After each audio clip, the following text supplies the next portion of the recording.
Welcome back to the Deep Dive.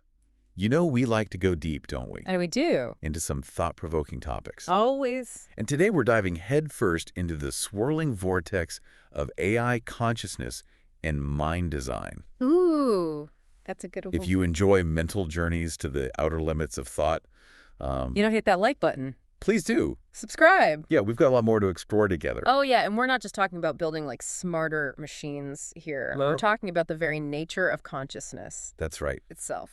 And to guide us through this labyrinth of mind-bending concepts we have. Our incredible expert. Yes, in AI and philosophy. It's going to be a wild ride. It is. So let's set the stage with a thought experiment from Susan Schneider's book, Artificial You. Great book. She paints a picture of a center for mind design, where people can select brain enhancements like hive mind Ooh. to merge your consciousness with loved ones. Very cool. Zen garden for instant enlightenment, or human calculator Yeah. for superhuman mathematical abilities. So it's like straight out of science fiction. You know. But the reality is we're kind of tiptoeing towards a future where this might actually be possible. I know. Which begs the question, What would it even... what would it even mean for an AI to have a mind like ours? Right. Or even like an enhanced one? I mean, we tend to think that a super intelligent AI would automatically be conscious. Right. But what if intelligence and consciousness aren't necessarily two sides of the same coin? That's the crux of the matter. Yeah. Imagine you walk into that Center for Mind Design. Uh-huh. How do you know the AI offering you Zen Garden Right. actually feels anything remotely close to like Zen-like peace? Okay. That's the first hurdle we got to tackle, understanding what consciousness actually is. Okay, let's unpack that. All right. So we humans experience the world subjectively. Yes. We feel joy listening to music, or we savor the taste of coffee. Mm-hmm. So that's consciousness. You got it. Right. It's like that inner movie playing in our heads. It is. It's the feeling of experiencing something, of having like an inner world. Right. But is it exclusive to biological brains like ours? Ooh.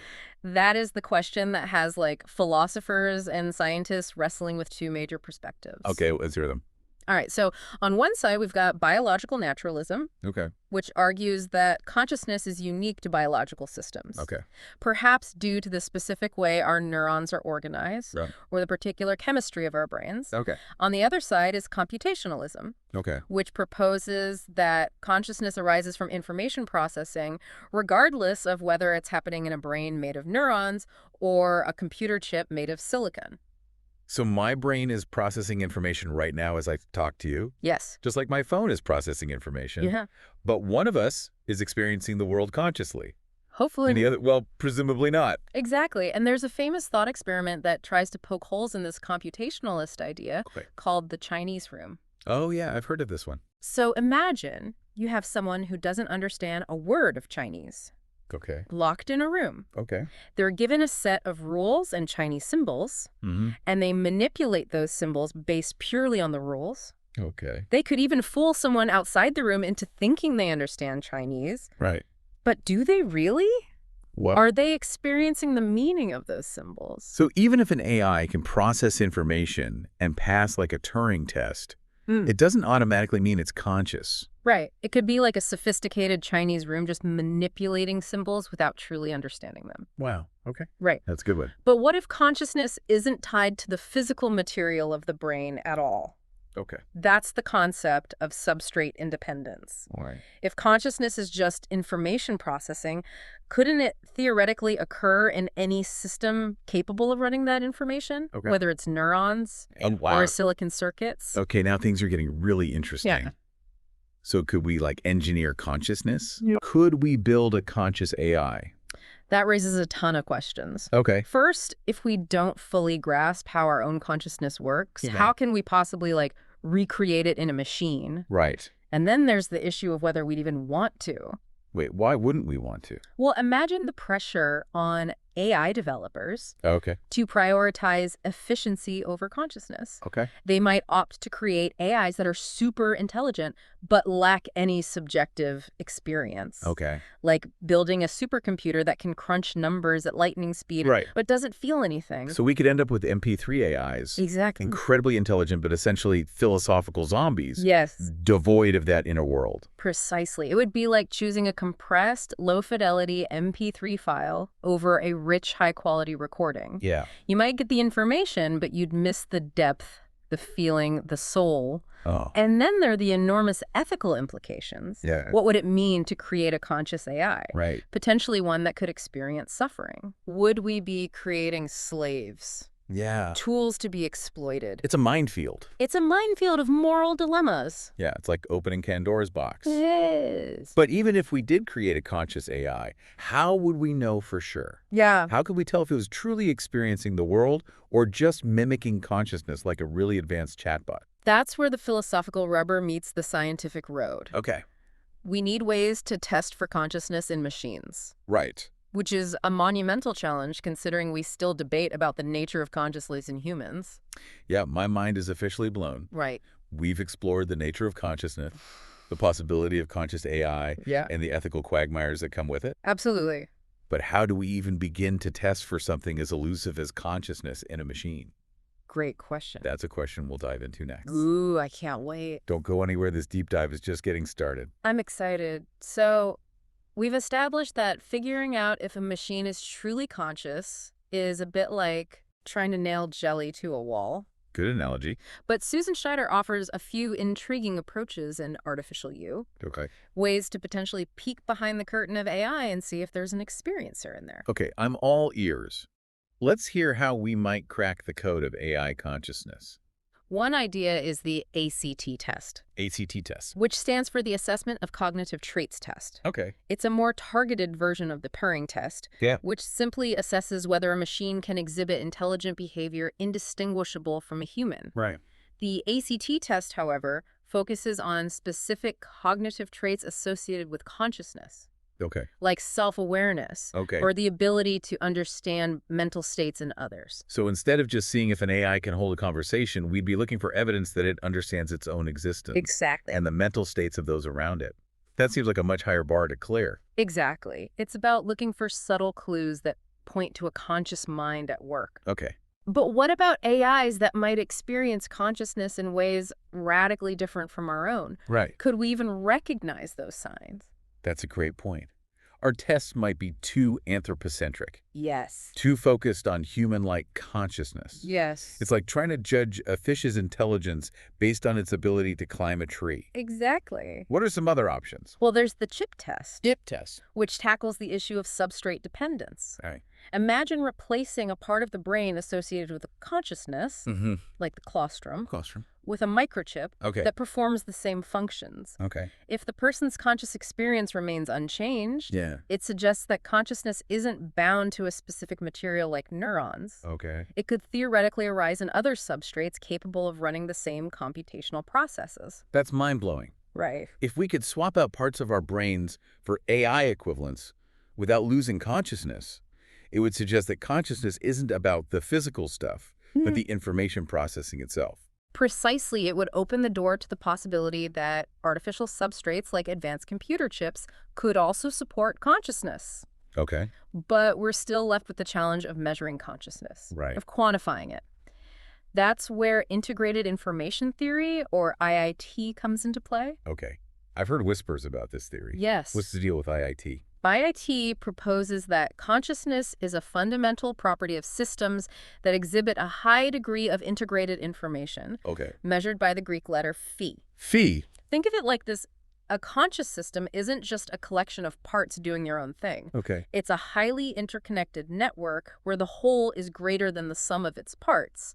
The higher the phi value, the more conscious the system is thought to be. So we're not just talking about the amount of information a system processes, but how that information is woven together, how interconnected it is. Exactly. It's like the difference between a random pile of Legos and a complex Lego structure. Okay. The individual Legos represent information, but it's the way they're connected, the integrated structure, Okay. that creates something meaningful and, according to IIT, potentially conscious. So could we use IIT to measure the phi value of an AI and determine whether it crosses the threshold of consciousness? That's the hope. But like all these tests, it's not without its limitations. Sure. IIT is still a young theory, Okay. and it's based on our understanding of human consciousness, Right. which might not be a universal template. A high-fi value might be an indicator of consciousness, but it doesn't necessarily prove it. So we might end up with false positives or false negatives. Yeah. We might misinterpret a complex but unconscious AI as conscious. Right. Or we might miss signs of consciousness in a system that experiences the world in ways we don't yet understand.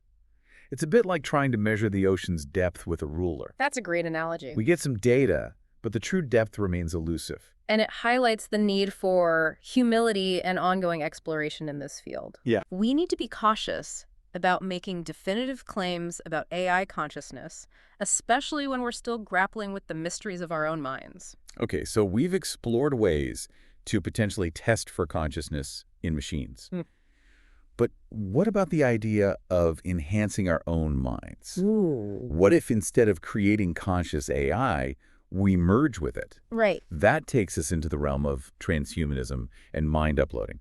Indeed it does, and that raises a whole new set of questions, Okay. particularly about personal identity. Right. If you enhance your brain with AI or upload your mind to a digital substrate, are you still you? Now we're venturing into some seriously deep philosophical waters. Deep waters.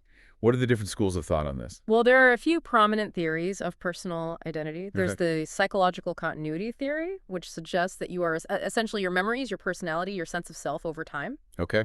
Then there's the biological continuity theory, which argues that you are your physical body, that your identity is tied to your biological organism. So if I upload my mind to a computer, am I just a copy of my former self? That's a great question. Am I like a digital ghost in the machine, or is that truly me continuing my existence in a new form? That's the million-dollar question, Yeah. and there's no easy answer. There's also the soul theory, which posits that you are an immaterial soul or mind that exists independently of your body. And of course, there's the no-self view, which argues that the self is an illusion, a construct of our minds. Okay, my brain is officially starting to melt. Right. But this is fascinating stuff. It seems like every answer just leads to more questions. Is there any theory that tries to bridge these different perspectives? There is. It's called patternism. Patternism. And it offers a way to think about personal identity in the context of mind uploading and other radical enhancements. It suggests that we are essentially patterns of information, and those patterns can persist even as the physical material changes. That's a really intriguing idea. Like, I'm a pattern, you're a pattern, we're all just swirling patterns of information dancing through the universe.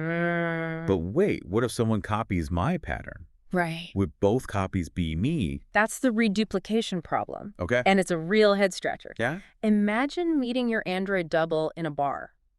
Uh-oh. Both of you have the same memories, Yeah. same personality, the same experiences. Who would be the real you? That would be a very awkward happy hour. And it highlights the complexities of trying to define the self, especially when we start messing with our minds and potentially creating multiple versions. Exactly. Modified patternism tries to address this by adding the element of spatiotemporal continuity. It suggests that you are the specific pattern that exists in a particular place and time. So your copy might have the same information, but it wouldn't have the same continuous history. So it's like the difference between a reprint of a famous painting and the original line. The reprint might be visually identical, but it lacks the historical context, the unique journey through time. Precisely. Yeah. But even with these theories, it's important to remember that we're dealing with very complex and mysterious concepts. A healthy dose of metaphysical humility is needed. Okay. We might not have all the answers when it comes to personal identity, especially in the face of mind-bending technologies like mind uploading. So tread lightly when merging with AI, got it.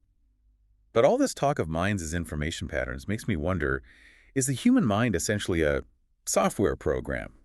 Could our minds be uploaded to a different substrate, like a computer, allowing us to achieve a kind of digital immortality? That's a question that has captivated philosophers and futurists alike, and it leads us to the concept of the software view of the mind, which we'll delve into next. Okay, so the software view of the mind, it's like saying our brains are running some kind of super complex code, and our consciousness is the output. Could we really just copy and paste that code into a computer and boom, digital immortality? It's a tempting idea, isn't it? It is. To back up our mind, like we back up our computer files, Right. but it's not that simple. Yep. The software view faces some serious challenges. Right. For starters, not all programs are minds. What makes a program capable of subjective experience of feeling joy or sadness of experiencing the world? Right. Just because my computer can run a weather app doesn't mean it's experiencing the wind and rain. Exactly. There's something special about a mind that goes beyond just processing information. Exactly. The software view struggles to explain how a program, even a very complex one, could give rise to consciousness. Huh. And then there's the issue of transferring a mind. Okay. The idea of a mind detaching from a brain and moving to a new location violates our understanding of how physical objects move through space and time. It's like my mind feels very much anchored to my brain. I What? can't imagine it suddenly beaming itself over to a server farm somewhere. Right. But let's say for a moment that the mind is like software. Does that mean mind uploading is still a pipe dream?